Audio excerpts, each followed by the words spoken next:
এই সমাবেশের সংগ্রামী সভাপতি,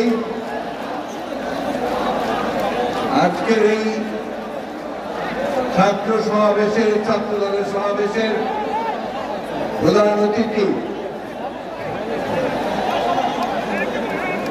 আমাদের এই ছাত্র গণ অভ্যুত্থানের 15 বছর ধরে যিনি আমাদের সঙ্গে থেকে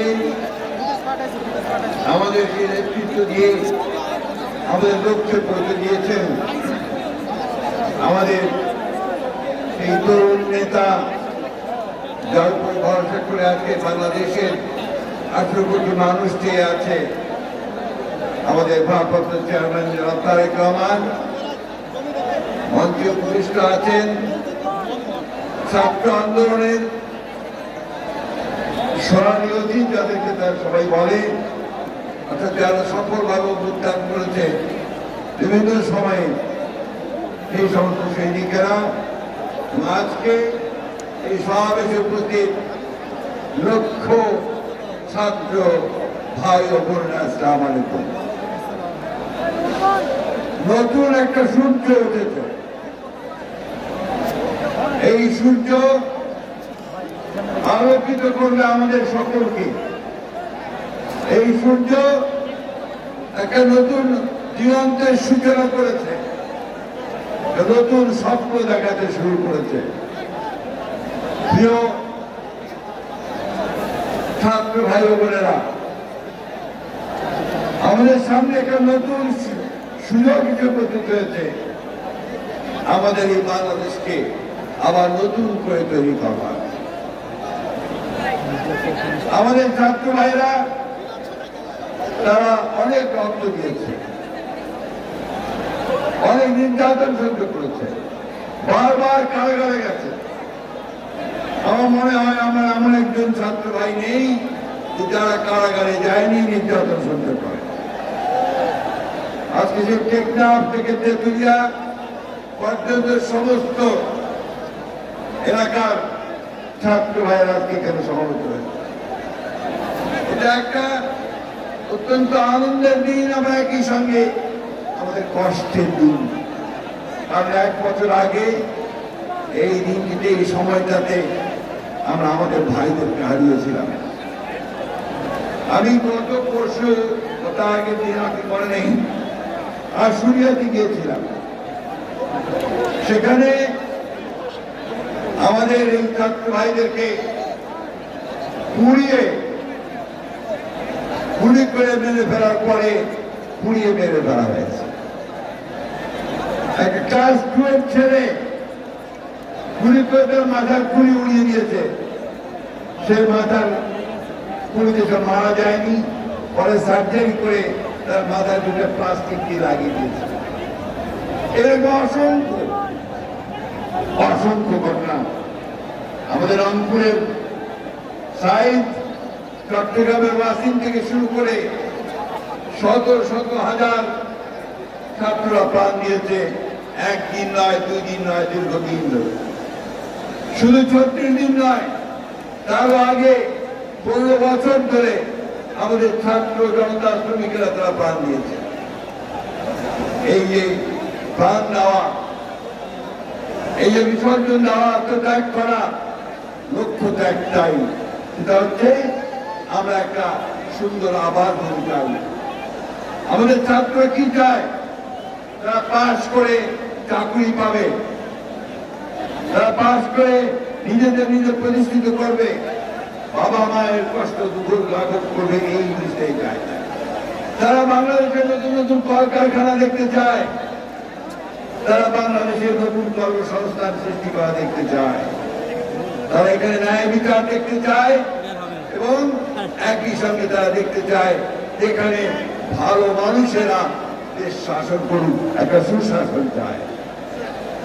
প্রিয় বন্ধুরা, তোমাদেরকে বন্ধু বলছি এই জন্যে, আজকে আমাদের বয়স অনেক হয়েছে, তারপরে তোমাদেরকে বন্ধু বলো এই জন্য তোমাদের সঙ্গেই আমরা সব সবাই কাজ করেছি, কাজ করব। তোমাদেরকে বন্ধু বলতে আমরা গর্ববোধ করি। আজকে বাংলাদেশে এক বছরের আমি বললাম একটা নতুন সম্ভাবনা সৃষ্টি হয়েছে। অনেক সমস্যা আছে আমাদের, আপনারা জানেন খুব ভালো করে, সবাই জানেন আপনারা, যে আমরা বাংলাদেশের সমস্যাগুলোকে চিহ্নিত করে আমাদের নেত্রী দেশনেত্রী বেগম খালেদা জিয়া 2016 সালে ভিশন ফর বাংলাদেশ 2030 দিয়েছিলেন। অর্থাৎ সেখানে তিনি বলেছিলেন যে রাষ্ট্র কাঠামোটা পরিবর্তন করা দরকার। ঠিক একইভাবে আমরা যারা আন্দোলন করছি হাসিনার বিরুদ্ধে, সরকারের বিরুদ্ধে, তখন আমরা মনে করেছি এবং আমাদের নেতা তারেক রহমান মনে করেছেন যে এইভাবে বাংলাদেশ চলতে পারে না। এই জন্য কি করেছেন, সমস্ত রাজনৈতিক দলগুলোর সাথে কথা বলেছেন, কথা বলে 31 দফা কর্মসূচি দিয়েছেন। সেই কর্মসূচির মধ্যে বাংলাদেশকে নতুন করে সাজানোর স্বপ্ন দেখিয়েছে। সেই স্বপ্ন ছিল যে আমার কৃষকদের কৃষি পণ্যের ন্যায্য মূল্য পাবে, ধান চালের ন্যায্য মূল্য পাবে, শ্রমিক তার মজুরি পাবে, ছাত্ররা পড়ার সুযোগ পাবে, স্বাস্থ্য সেবা পাবে এবং পড়াশোনা শেষ করে কাজ করার সুযোগ পাবে, কর্মসংস্থান সৃষ্টি হবে। বন্ধুগণ, আজকে সেই স্বপ্ন আমাদের তারেক রহমান সাহেব আমাদের দেখাচ্ছেন। তিনি ফ্যামিলি কার্ডের কথা বলেছেন, অনেকগুলো নতুন চিন্তা ভাবনা তিনি সামনে নিয়েছেন। তিনি হয়তো কিছুটা আপনার সামনে তুলে ধরবেন। আমি শুধু এটুকু বলতে চাই, প্রিয় বন্ধুরা, আজকে আমাদেরকে ঐক্যবদ্ধ থাকতে হবে। অনেক চেষ্টা করা হচ্ছে বাংলাদেশে বিভক্তি সৃষ্টি করবার। আমাদের পাশের দেশে ভারতবর্ষে ফ্যাসিস্ট হাসিনা আশ্রয় নিয়েছে তার লোকবল নিয়ে। সেখান থেকে সে মাঝে মাঝেই হুমকি দিচ্ছে যে তারা বাংলাদেশে আক্রমণ করবে। তা শুধু তাই নয়, এখানে তারা বিভিন্নভাবে গোলযোগ সৃষ্টি করার চেষ্টা করছে।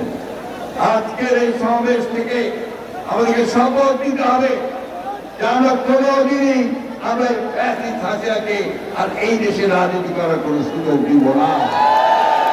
শপথ নিতে হবে যে আমরা কারো কাছে কোনো মাথা নত করব না। আমরা আমাদের দেশকে আমরা নিজেরাই স্বয়ংসম্পূর্ণ হয়ে গড়ে তুলব। বন্ধুগণ, এটা নেতৃত্ব দিচ্ছেন আমাদের তারেক রহমান সাহেব। সেই পথই তিনি দেখাতেন, যে জন্য তিনি কি স্লোগান দিয়েছেন, যে সবার আগে কি স্লোগান দিয়েছেন তিনি, সবার আগে বাংলাদেশ, তাই না? অর্থাৎ ওই বাংলাদেশের সামনে এগিয়ে যেতে হবে। এই দায়িত্বটা কার? এই দায়িত্ব হচ্ছে আপনাদের, এই দায়িত্ব হচ্ছে ছাত্রদের। মেধা এবং বুদ্ধিমত্তার চর্চা করে সামনের দিকে এগিয়ে যেতে হবে। মেধা ছাড়া আমরা সামনে যেতে পারবো না। জ্ঞান বিজ্ঞানের চর্চা, মেধার চর্চা, এর মধ্য দিয়ে আমাদেরকে সামনের দিকে এগোতে হবে। আমাদের সামনে এখন লড়াই যে বাংলাদেশে একটা গণতান্ত্রিক রাষ্ট্র প্রতিষ্ঠা করা। আমরা সে লক্ষ্যে গিয়ে চলেছি। আমাদের নেতা তারেক রহমান সাহেব দিল্লিতে বসে প্রধান উপদেষ্টা প্রফেসর মোহাম্মদ ইউনূসের সঙ্গে আলোচনা করে নির্ধারণ করেছেন ফেব্রুয়ারি মাসে নির্বাচন হবে।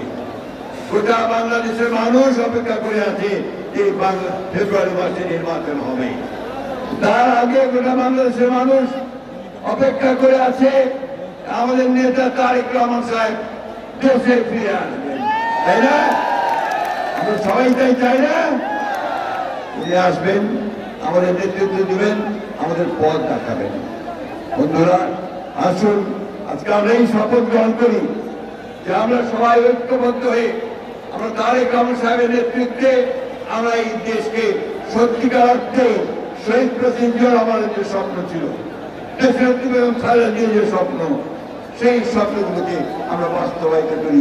একটা সত্যিকার অর্থে একটা সুখী, সুন্দর, সমৃদ্ধ বাংলাদেশ, গণতান্ত্রিক বাংলাদেশ নির্মাণ করি। কথা বলে আপনাদের সবাই আবারও ধন্যবাদ জানিয়ে বক্তব্য শেষ করছি। আসসালামু আলাইকুম, খুদা হাফেজ। বাংলাদেশ জিন্দাবাদ, বাংলাদেশ জাতীয়তাবাদী ছাত্র দল জিন্দাবাদ, শহীদ জামাল দেশের জিন্দাবাদ, তারেক রহমান জিন্দাবাদ, শহীদ স্মৃতি অমর হোক।